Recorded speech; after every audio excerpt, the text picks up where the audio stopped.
Hello all, welcome to Mahi's maths academy. வாங்க இன்றைக்கு வீடியோக்குள்ளே போகலாம். இன்றைக்கி நாம் டிஎன்பிஎஸ்சி எக்ஸாமில் ரிப்பீட்டடாக கேட்ட இந்த ப்ராப்ளம் தான் சால்வ் பண்ண போகிறோம். எக்ஸ் மற்றும் ஒய் ஒரே வேலையை 15 நாட்கள் மற்றும் 9 நாட்களில் முடிப்பார்கள். எக்ஸ் மட்டும் தனியாக வேலையை தொடங்கி 5 நாட்கள் செய்து பின்பு ஒய் சேர்ந்து கொள்கிறார். எனில் மீதமுள்ள வேலையை எக்ஸ் மற்றும் ஒய் இருவரும் சேர்ந்து எத்தனை நாட்களில் முடிப்பார்கள் தான் கொஸ்டின். இப்போ வந்து எக்ஸ் ஒய் ரெண்டு பேரும் தனித்தனியாக வேலை செஞ்சால் எவ்வளோ நாளில் முடிப்பாங்கன்னு சொல்லியிருக்காங்க. ஆனால் இப்போ எக்ஸ் மட்டும் தனியாக ஸ்டார்ட் பண்ணுறாரு, அதுக்கப்புறம் ஒய் சேர்ந்துக்கிறாரு.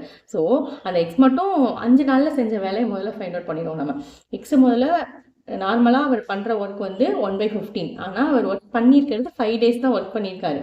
அப்போ 1/3 கிடைக்கும். அவர் வந்து ஒர்க் பண்ணது வந்து 1/3 ஒர்க்கை கம்ப்ளீட் பண்ணியிருக்காரு. இப்போ ரிமைனிங் இருக்க ஒர்க்கை தான் அவங்க 2 பேரும் சேர்ந்து கம்ப்ளீட் பண்ணுறாங்க.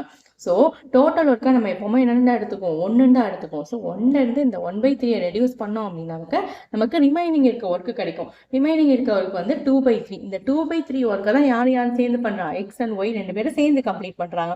அப்போ 2 பேரும் சேர்ந்து கம்ப்ளீட் பண்ணால் முதல்ல என்னன்னு ஃபைண்ட் அவுட் பண்ணிடுவோம், அதுக்கப்புறம் இந்த ஒர்க்குக்கு கம்ப்ளீட் பண்ணுவோம். ஓகே, ஃபர்ஸ்ட் இப்போ 1/15 + 1/9, அதாவது 2 பேரும் சேர்ந்து ஒர்க் பண்ணும்போது 5 + 3/45, தென் 8/45. ஸோ அவங்க 2 பேரும் சேர்ந்து எவ்வளோ ஒர்க் பண்ண முடியும், 8/45 ஒர்க்கை கம்ப்ளீட் பண்ண முடியும். இதே வந்து டேஸில் கன்வெர்ட் பண்ணும்போது என்ன பண்ணுவோம், நம்ம ரெண்டையும் ரெசிப்ரோக்கலாக மாற்றுவோம். ரெசிப்ரோக்கலாக மாற்றணும் அப்படின்னா 45/8 டேஸ்ன்னு வரும் நமக்கு. இப்போ இந்த 45/8 வந்து எத்தனை ஒர்க் பண்ணியிருக்காங்க, இத்தனை நாளில் 2/3 ஒர்க்கு தான் கம்ப்ளீட் பண்ணுறாங்க. ஸோ இந்த 2/3 போட்டோம்னாக்கா அவங்க பண்ண ஒர்க்கு எத்தனை நாளில் கம்ப்ளீட் ஆச்சு அப்படிங்கிறது நமக்கு எக்ஸாக்டாக தெரிஞ்சிடும். இதை வந்து சிம்பிளிஃபை பண்ணோன்னா நமக்கு என்ன கிடைக்கும், 3/4 கிடைக்கும். 3/4 டேஸில் அவங்க வந்து அந்த ரிமைனிங் ஒர்க்கை வந்து என்ன பண்ணிட்டாங்க, கம்ப்ளீட் பண்ணிட்டாங்க. நாம சால்வ் பண்ணிட்டோம். இது போல் மேலும் வீடியோக்களை பார்க்கறதுக்கு சேனலை மறக்காமல் சப்ஸ்கிரைப் பண்ணுங்கள். ஃப்ரெண்ட்ஸ் அண்ட் ஃபேமிலி கூட ஷேர் பண்ணுங்கள். தேங்க்ஸ் ஃபார் வாட்சிங்.